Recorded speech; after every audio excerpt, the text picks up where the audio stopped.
এই এপ্রিল মাসে মাল্টা লেবু গাছের ফলগুলো গুটি আকার থেকে অনেকটাই বড় আকার ধারণ করেছে। মাল্টা লেবু গাছের লেবুগুলোকে বড় করার জন্য এই সময় বিশেষ কিছু পরিচর্যা গাছে গ্রহণ করতে হবে, যাতে আর একটা ফলও গাছ থেকে না ঝরে। তার সাথে গাছের ফলকে বড় করার জন্য কী ধরনের খাবার এই সময় গাছে প্রয়োগ করছি সেটা আপনাদের সাথে আজকে শেয়ার করব।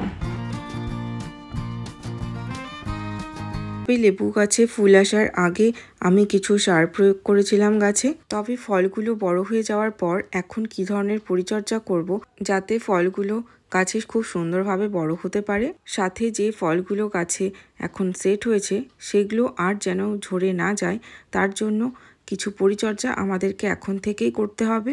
তবে গাছ তার স্বাভাবিক নিয়মে কিছু ফুল এবং কিছু গুটি ঝরিয়ে দেয়, কিন্তু অস্বাভাবিকভাবে যদি ঝরে যায় সেক্ষেত্রে আমাদের কিছু গুরুত্বপূর্ণ বিষয় মাথায় রাখতে হবে।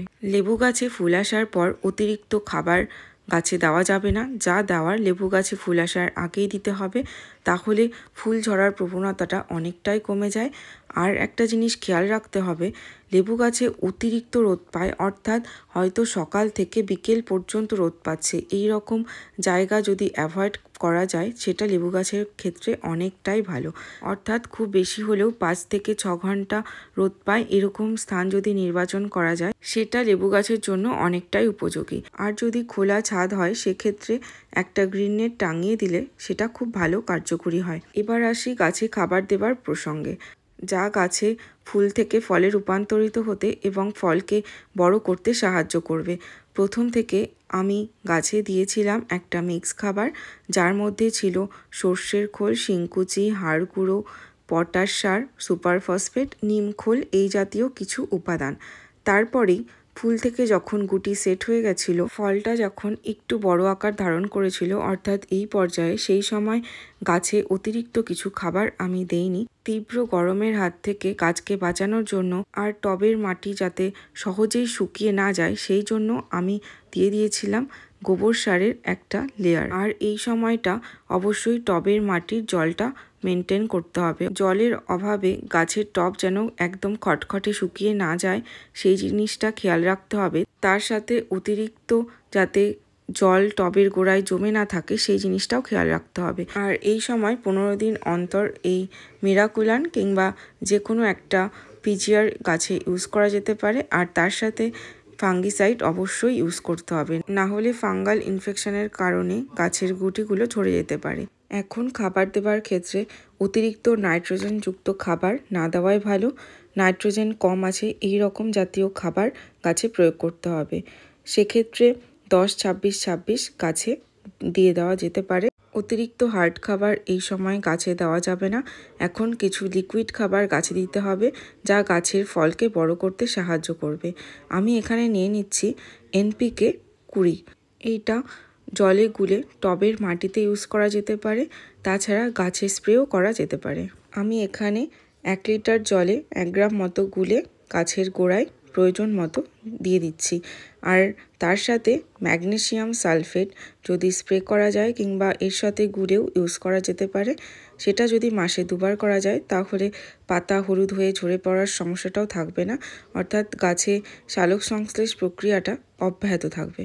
এখন যেহেতু মাঝে মধ্যে বৃষ্টি হচ্ছে, তাই এই সময় ফাঙ্গাল ইনফেকশানটা গাছে খুব করে দেখা যায়, যার জন্য ফলের গোড়া থেকে হলুদ হয়ে ফলটা ঝরে পড়ে যায়। তো অবশ্যই সেই জন্য হাতের কাছে থাকা যে কোনো একটা ফাঙ্গিসাইড গাছে ইউজ করে দিতে হবে। আমি এখানে স্যাপ ফাঙ্গিসাইডটা ইউজ করে দিচ্ছি। সাথে আর একটা খাবার গাছে স্প্রে করতে হবে, সেটা হলো 0050। এই NPK 20-20-20 এবং 0050 এটা গাছের ফলের বৃদ্ধি করতে সাহায্য করবে, তার সাথে ফলের মিষ্টত্ব বজায় রাখবে। আর এই এপ্রিল মাসে কখনোই কোনো হার্ড খাবার দেওয়া যাবে না। যদি কোনো অতিরিক্ত ভারী খাবার দিই তাহলে গাছের ফলগুলো ঝরে যেতে পারে, তাই এই সময়টা এই ধরনের লিকুইড খাবারই দিয়ে দিতে হবে। আরেকটা খাবার যেটা আমি ইউজ করছি সেটা হলো এই তাকাত। এইটা আমি গোলাপ গাছেও ইউজ করে থাকি, এই সেম খাবারটাই আমি এই মাল্টা লেবু গাছেও ইউজ করব। এটা 1 লিটার জলে 2 থেকে 3 ml মতো গুলিয়ে নিতে হবে। এই লিকুইড ফার্টিলাইজারটা বড় কাপের 1 কাপ মতো আমি গাছের গোড়ায় দিয়ে দেব। এটা ফুল ফল সবজি যে কোনো গাছের ক্ষেত্রে খুব ভালো রেজাল্ট দেয় যদি ইউজ করতে পারেন। মাল্টা লেবু গাছের ফলগুলো যখন এই রকম একটু বড় সাইজ হবে সেই সময় এই 3 ধরনের খাবার দিয়ে গাছের ফলের আকৃতিকে বড় করা যাবে। আর এই সময় যেহেতু মাঝে মধ্যেই বৃষ্টি হচ্ছে তাই সর্ষের খোল ভেজানো জলটা একটু অ্যাভয়েড করাই ভালো। সর্ষের খোলের বদলে এই সময় কলার খোসা ভেজানো জল কিংবা পেঁয়াজের খোসা ভেজানো জল গাছে ইউজ করা যেতে পারে, অর্থাৎ পটাশযুক্ত খাবার এই সময় আমরা গাছে ব্যবহার করব। আর একটা জিনিস অবশ্যই আমাদেরকে খেয়াল রাখতে হবে যাতে কোনো রোগ পোকা গাছে আক্রমণ করতে না পারে, কারণ লেবু গাছে কচি পাতাতেই পোকার আক্রমণ বেশি হয়, এই রকম পাতা সাইড থেকে খেয়ে নেয়। তো এটাকে দমন করার জন্য অবশ্যই আমাদেরকে একটা ওষুধ ইউজ করতে হবে। আমি এখানে ইউজ করছি সুপার সোনাটা। এটা হলো প্রতি লিটারে 1.5 থেকে 2 ml ইউজ করলে খুব ভালো রেজাল্ট দেয়। আর একটা পেস্টিসাইড আমি ইউজ করে থাকি, সেটা হলো কাকা।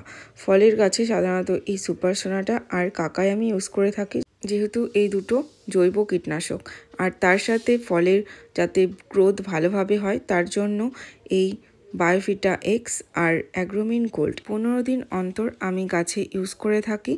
এতে ফল ঝরার প্রবণতা অনেকটা কমে যায়। সুতরাং এই স্টেজে দাঁড়িয়ে এমন কিছু অনুখাদ্য স্প্রে করতে হবে যার মধ্যে জিঙ্ক এবং বোরন আছে। হাতের কাছে এই অনুখাদ্য না থাকলে এই সময় জিঙ্ক আর বোরন আলাদাভাবেও ইউজ করা যেতে পারে। এই কয়েকটা জিনিস মাথায় রাখলেই গাছের ফলগুলো খুব সুন্দরভাবে গ্রোথ নেবে, তার সাথে ফল ঝরার আর কোনো রকম সমস্যা থাকবে না।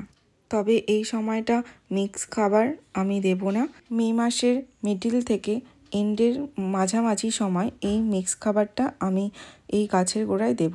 আর অবশ্যই কী খাবার দিচ্ছি সেটাও আমি শেয়ার করব।